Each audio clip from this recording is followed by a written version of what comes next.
Welcome back to another technical deep dive here in the debug zone.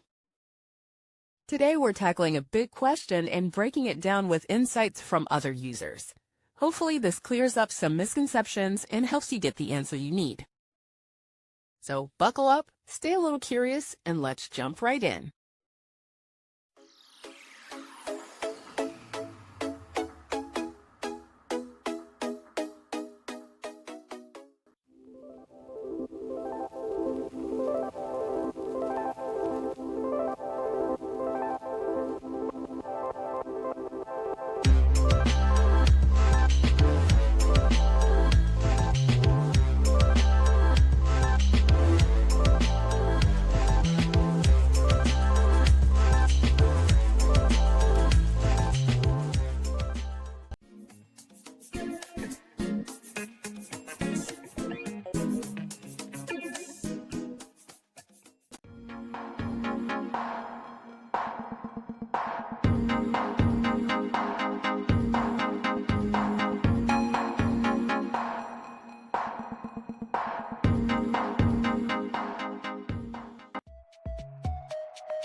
And that's a wrap.